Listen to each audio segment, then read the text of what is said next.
types of sets. So in this set, what are the types are there and how to use those sets in the problems. So let me explain one by one. First, let us see the types in this. First one, the finite set. Most of the sets in the word itself, we can find the meaning. So finite set. According to this, a set with finite number of elements in it is called finite set.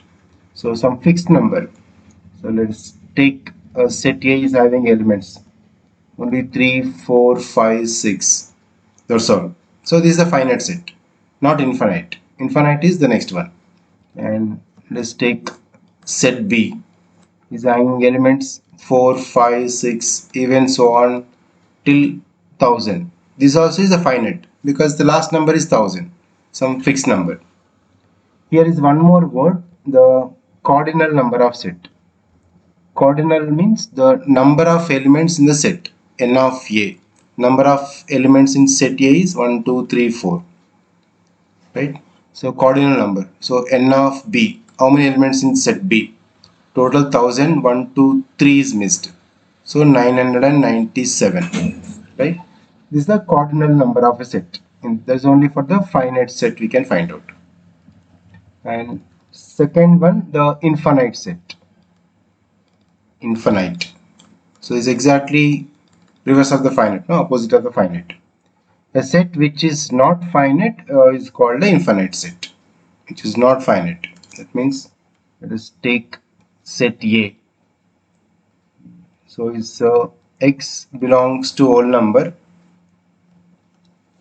So some infinite set we can take. So x is belongs to whole number, but x is greater than 3. So 4, 5, 6, so on. So it's an infinite set. X is greater than, x is less than 3. Okay, oh, sorry, not x is greater than 3 we should take. Greater than 3 means 4, 5, 6, so on. So till infinity. So any set is not finite should come under infinite. Okay, that is the definition in this. And there is no cardinal number because infinite it is, right? And next, singleton. So third one is singleton set or unit set. Singleton or unit, that means only one element in any set is having single element is called a singleton set. Let us take one example. A is one set having only an element 2. This is also a singleton set. Or set of whole numbers between 6 and 8. Whole numbers between 6 and 8 is only 7. So singleton set. And even prime number. So 2. There's only singleton. That means a set which is having only one element in it is called singleton or unit set. Next, fourth one is empty or null. Empty or null set.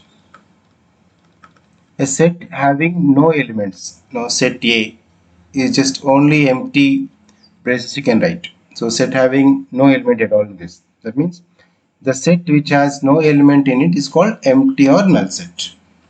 Okay, this we can use the symbol, keep the circle and keep the line. So we can use as a pi or null set it is.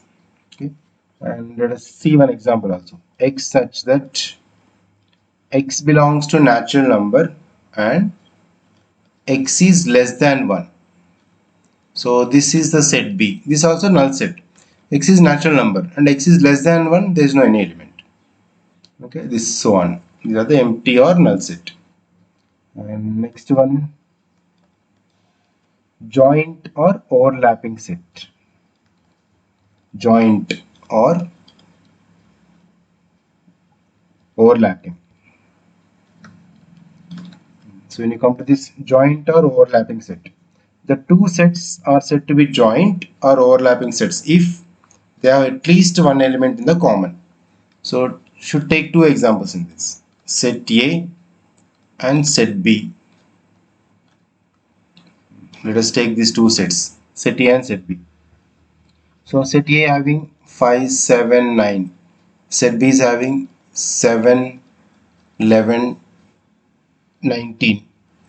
So these two sets is a common element. At least one should be common. 7 and 7. Even not only one, more also no problem. Just only having must be one element as a common.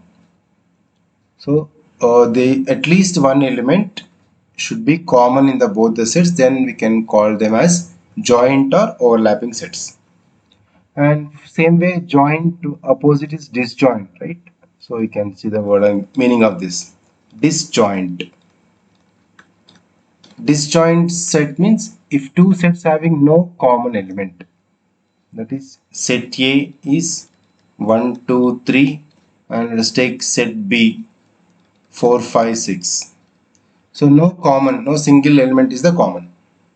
So the two sets are said to be disjoint if they have no common, no element in common. If there is no any element in the common, these are disjoint sets, right? Again, next we have equivalent set. Let us take the word equivalent. Equivalent. And this is one, and one more is eighth one is equal. I'll tell this both together. Equal sets. Equivalent and equal. So two sets are said to be equivalent if they contain the same number of elements. Same number of elements. Elements should be same or that is different. So for example, set A is having elements A, B, C, and set B is having elements X, Y, Z. Same number of elements. Same number of elements means equivalent sets. So is A is equivalent to the B. Okay, same number of elements. So that means cardinal number is same. That is here n of A is equals to n of B. This is for the equivalent sets. And when you come to the equal sets, you should having same elements. So set A is having A, B, C, and set B is having B, C, A. So this A and B are equal sets. Same number of elements and same elements also. So the two sets are equal if both sets have the same elements. So same identical, same values. It should be, right? Then we can say it is A is equals to B.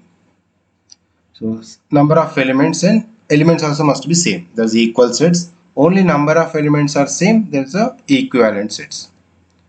Okay, these are the things, and that means you can one thing you can conclude here. In equivalent sets, the number of elements are equal, whereas in equal sets, the elements are the same. So every equal sets are always equivalent.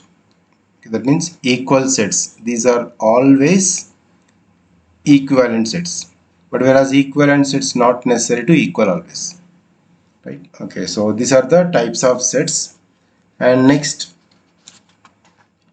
some more types like subset proper sets, universal complement sets. Those also let us discuss.